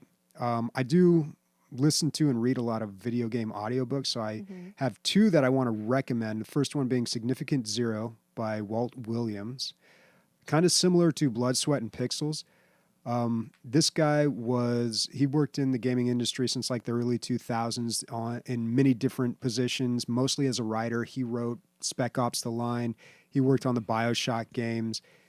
He also did the story for Battlefront 2. So he's got a lot of interesting stories to tell. Some really good stuff in there. Really enjoyed that book. It's got a long title, Significant Zero, like Heroes and Villains, the fight for art and soul in video games, or something to that effect. Mm-hmm. The other one, Masters of Doom. This is the story of John Carmack and John Romero, basically inventing PC gaming. You know, they invented Doom. John Carmack pretty much just built the engine that then everybody used to create their games. Like from that, I already knew that these guys were kind of important, but I didn't realize like literally everything was built off of their shoulders. Like Valve, like all those games, like everything was just kind of came from that. But yeah, they made Doom, Wolfenstein, Quake, all those old games. But that was a really, really interesting book, Masters of Doom. And there's another one that I'll mention, but I wouldn't really recommend it. What was the one that had to do with video game violence? Oh, Assassination Generation. Yeah, by Colonel Dave Grossman, I believe. And it was for or against? It was against video games, right? Very against video games and media in general. He has a lot of books on that. And that one I kind of read, just, I like to hear other people's side of the story. That one's a little hard to get to. It deals a lot with violence and violence against kids, school shootings, things like that. And after a while, after hours and hours of that, it's a little draining. I mean, you can give that one a shot if you want, but it's not a recommendation. Yeah, and neither is this other one I'll mention, Why Video Games Matter by Tom Bizzell. Which is the other side of that coin, huh? I don't know. I found that one to be a little out there, a little esoteric, like not really concrete enough. Self-serving. I mean, it wasn't really that indulgent. He just kind of got really... It just wasn't grounded enough for me. Like, I just felt like he wasn't... Like, why do video games matter? Like, would you... Like, explain to me why they do matter. Well, he tried. He failed? He tried. I don't know. He was a video game journalist, and he kind of just like, I don't know. Why does entertainment matter? That's what, I mean, entertainment is That's the huge. same thing, yeah. Yeah, I don't know. Like that one I can't really recommend, like if you're hurting for something to read. And there's so many books out there now. I looked on Amazon the other day when I saw this question, and there's just a ridiculous amount of video game books out there. So I don't know if you should really waste your time, but I have heard this one mentioned like by a lot of other people from time to time, but like it didn't really catch me. Mm-hmm. This is not a book. It's a podcast, but it plays out like a story. I talked about it before, but The Adventure Zone from episode 1.5 all the way up through, they call it the arc of, I forget what the arc's called, but it's their first one. So at the very beginning, they're kind of like fumbling their way through D&D. It's a play podcast. It's three brothers and their dad, and it's all just like fun. And then it slowly develops into one of the greatest stories I've ever heard in my whole life. Like, that's how good it is. Like, I fucking came to tears towards the end of it. And then I checked with other people to make sure it was that good, and they're like, yeah, dude. But they also kind of captured lightning in the bottle.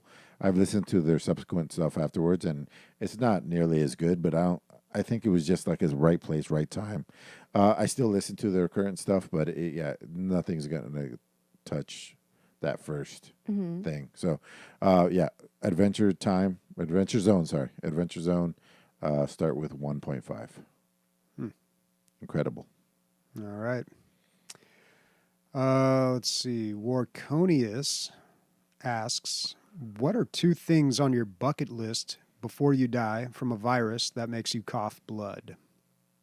Bucket list before you die. Oh, gotcha. We're down to die from the virus. Geez, I don't know. I'm old, man. I've done pretty much everything. I've had threesomes on ecstasy. It's fucking ridiculous. Like, it's better than having a child. That's how good it is. Wow. I never really think about like, oh, I got to do this before I die. Like, I don't know. I think I would like to get married before I die. Okay. That'd be You should. fun. I mean, Wedding for day. tax purposes, you really should. Otherwise, the government's going to take like 60% of your wealth. Yeah, I don't know. Most people are like, oh, I want to go to Italy or I want to do this. I don't know. I would maybe visit some like historical sites like the pyramids in Egypt or, the Colosseum. But Maybe. It's so funny. I know. Just a little off story on that little tangent. I have a really close gamer friend that is single again and going back on Tinder, and he has a thing for Asian girls, and so he tells me his last experience with one. They went on 3 dates, and she gave him an ultimatum: we get married now and get to know each other Jesus later. Christ. was she Otherwise, trying to this get is into the not- country or something? I don't know. And my response was, wow. Was he on 90 Day Fiancé? And I was like, wow, Nick, you better do it. And before COVID. And also, she was probably farming for citizenship. Who knows? Who knows, to be honest. But yeah, that sucks. Yeah. And like, not only is like the whole coronavirus thing making it hard for Asians usually in you don't general, get married at the but third date. freaking Asian girls on Tinder are like trying to, farm their visas, I guess, or green Visa cards. farming. Visa farming. Oh, jeez. So get married for cheap, Bobby, maybe Coliseum, maybe. I don't know. Probably, I mean, realistically, I haven't. Sometimes I think I've seen a lot of movies, but then sometimes there's like a movie that I just haven't seen. I'm like, how have I not seen that? Like, how have I not seen the Bourne trilogy? Like, how have I not seen the first Weekend at Bernie's? Like, and I've seen the second one probably These are the 17 things you times. think about, huh? Yeah. Well, I mean, it comes up, dude. Isn't there movies where you're just like, people like, oh, like in this movie, and you're like, oh, I haven't seen that. And they're like, Yeah. kidding me? True Romance, I've never seen. Well, that's you every that's a good episode, one. Bobby. Yeah, well, no, I don't usually do that because I don't expect people to see a lot of movies that I watch. But Natural there are, Born Killers, is that another one that's... Slumber Party Massacre, or whatever that was. yeah, it's 3 of those. I think you can watch the first 2 for free on Tubi. Oh, Jesus. All right, Warconius has another question here. Sources report Sony has 2 Silent Hill titles in development. Oh, hell yeah. Hopefully it's VR. It's not even a question. Well, the question's here. I know you guys aren't big with Japanese games, but if this is true, wouldn't it be fucking brilliant? Question, what game IP would you want moved to another developer? For example, Fallout back to Obsidian. I don't have a specific developer in mind, but I would love to see other companies take a crack at Star Wars games.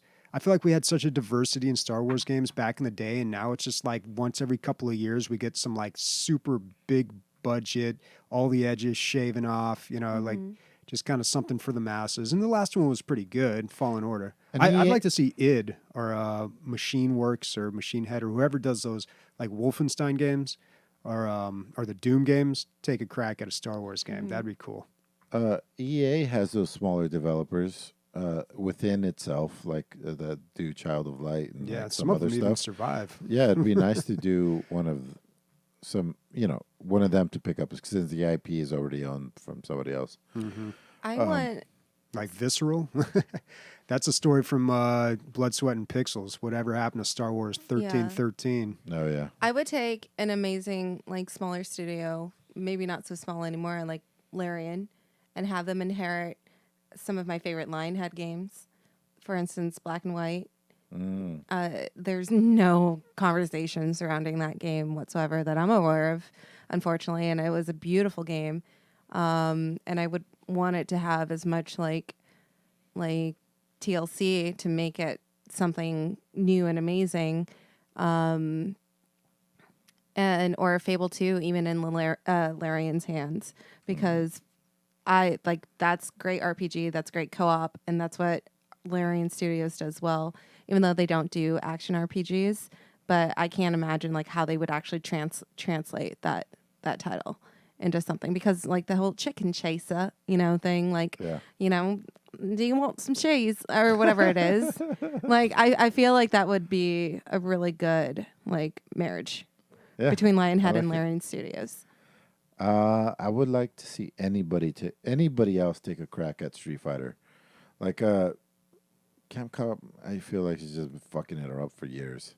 Anybody good, anybody, just please take. I mean, Street who Fighter. makes the best fighting games right now? Right now, well, Nintendo, Super Smash. Yeah, but it's not the traditional fighting game. Whoever did Dragon Ball Z did a really good job with that. Namco? Was that Namco? I don't know who that was. Yeah, maybe a non-fighting game studio just takes a crack at it. Like it'd be crazy to see. Like when Bethesda or somebody. like Sega or Capcom made, or not Sega or Capcom, the company that made all those grand strategy games made Aliens. Like Oh yeah, Insomniac. no, Why did that jump out at me? I don't know. Insomniac. I know what you're talking about. So though. Dragon Ball Fighter Z was published by Bandai Namco, but Okay. Arc System Arc Works. System Works. Who knows? They've made some games. Oh, Blaze Blue. They made That those was a good games. fighting game. I really like Blaze Blue. Oh, Blaze Blaz- Blue. Well, it think it's looks like Blaze Blaz Blue. I There's call no it E, Blaze but Blue. it is Japanese, so who knows? Yeah. Yeah. Okay. Question from the Lotion. If you were a sleeper agent, what would your activation code be? Oh man. Roguelike. So it couldn't- slash roguelike. It couldn't be something you say all the time, though. See, that's the thing about Yeah. an activation code. It would have to be something that would never get said around you. Yours is definitely walrus, dude. It came up earlier today. A walrus. You were just like, I just need a word. You're like walrus. I have to do that all the time when I'm teaching, man. Like if I need to show like examples of something or grab like a quick picture. So I'm pretty good at like pulling up benign Google image searches. Coronavirus with Lyme. I think I'd be set off all the time. I think sleeper agent activation code. Oh man, it would have to be something in Japanese, and then it just spawns like a Sailor Moon transformation for me. Nanda. You're right. Or it'd be like a Naruto, like freaking ninjutsu, Finger thing. It's like I don't know what he does, but it's like a ninjutsu. I don't know, but I think that wouldn't be too far-fetched. See, the idea of an activation code is that it's something that would never, ever be said Right. around you. So when somebody Yeah. does say it, they can be sure that they activate it at the right time. So Yeah. it'd have to be... Did you guys watch that episode of Futurama, that whole thing with Bender? Nope. Okay. Okay, so what? So what was? So what's his something that activation code? you would never ever say? Chi? Like brand new sentences. Becoming vegan. Becoming vegan. Okay. I think I'm going. I'm going vegan. I think I'm Going vegan, guys. Yeah. That's like the suit up call for Transformers.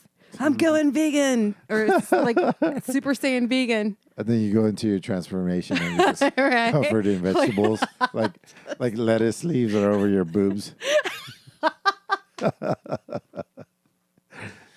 Tomato attack.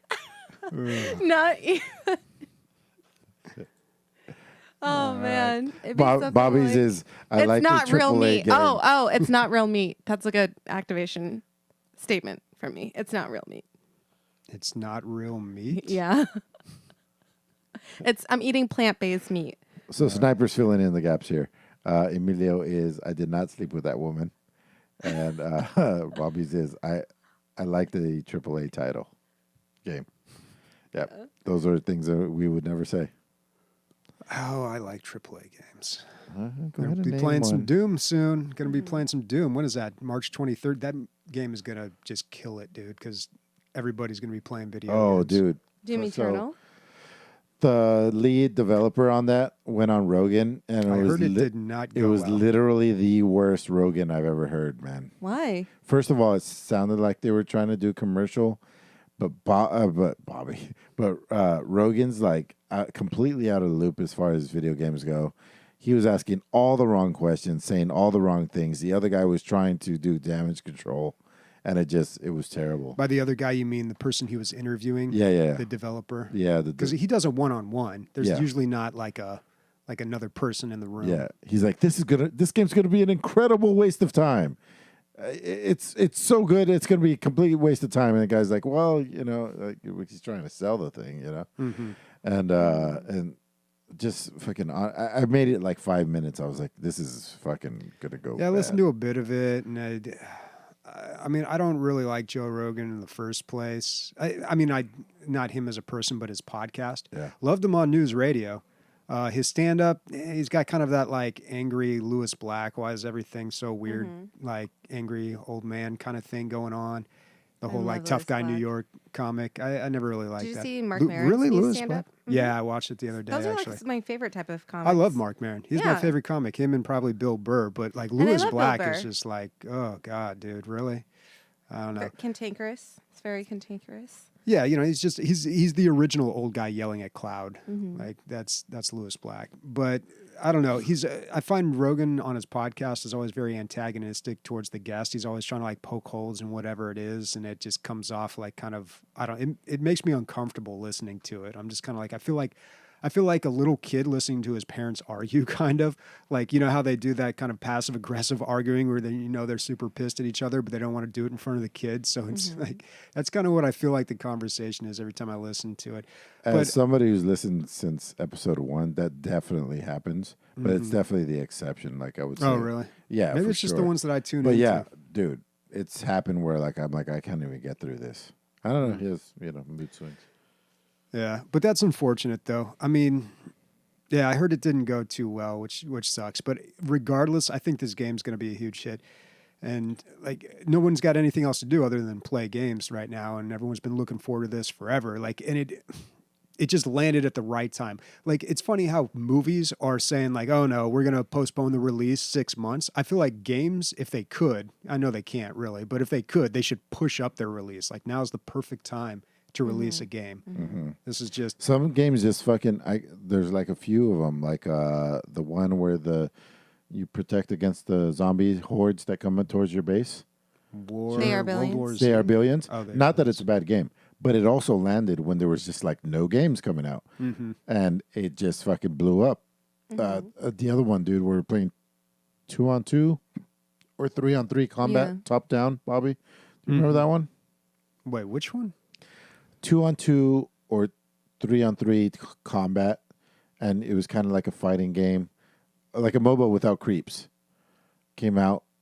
Do you remember With the- $20? Yeah, With the God, weird what was ball? That game? Yeah, I don't know. Huh? With the ball. No, there It was, was no like ball. a huge hit for a It minute. was a and huge everyone hit was for a over minute. it. Yeah. Anyway, you know what else Flash is a in the huge hit? Insidious, my hot sauce. Yes. Yes. If you go to Insidious.com, that's with Insidious with a seed in it, because it's a seed and oil-based hot sauce. It is super fucking delicious. I only started selling it because I am addicted to it.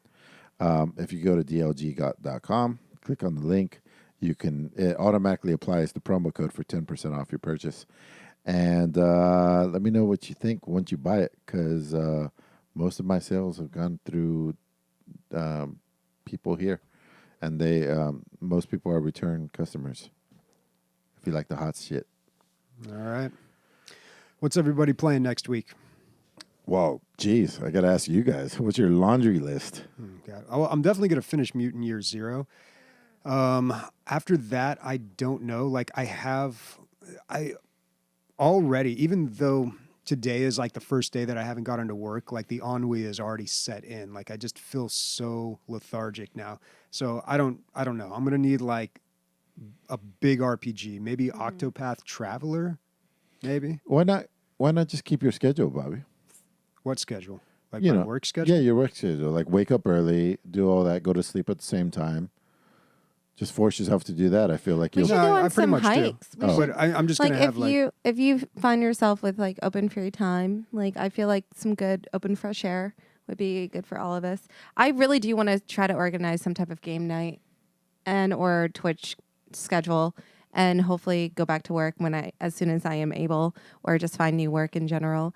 But I do anticipate like taking the opportunity of being unemployed to just fucking play video The games. Keep Chi Alive stream. Basically, guys, I might do a charity stream. Like now is the time to stream. So many people are streaming right now. So many people are watching streams. yeah. If I could find a good game to play, then I would stream. Mm-hmm. And I never really know like Just what a good try game out some is to Warzone stream. with me. I'm always looking for a third to I'd play be with. terrible at that game. What I'd be game? So bad. Warzone. Call of Duty Warzone. Yeah. For me, I just bought Round Guard. It's doing okay. We covered it a couple weeks ago, or maybe a week ago. Oh yeah. It's Diablo basically Peggle. it makes a between Peggle and Diablo. Nice. Like what the fuck? That sounds so amazing. So I believe that stats are going to be going into like your bounciness and how much damage you do. I hope that it is everything that I like it is in Peggle my- because it's basically skill based pinball, which is what I like Yeah. about it. Yeah, and now so this is that plus loot. It's Nice. fucking awesome. Nice. So it's like 83 right now on Steam, which I feel like some people buy it not knowing any idea what Peggle was, So I'm hoping I'm really gonna like it. So it's sitting right on my computer right now, but I had no extra time today. And we're going to be recording. We should mention we're going to be recording Mondays now. 6 o'clock. Should we do 6? I don't. Well, all my schedule is completely open now. Yeah, now she's not working, so it could be Okay. So we're going back to Sundays now. I don't know. It's up to you because we all right. have the time. Well, you and I have all the time in the world right now We'll have to to work be that out announced. later. To be honest, Yeah. you want to record twice a week? Why not? As long as I can carpool with you. All right. Well, Speaking for Bobby, Chi, and myself, Corona titties. Bye-bye. Be healthy, y'all. Be safe.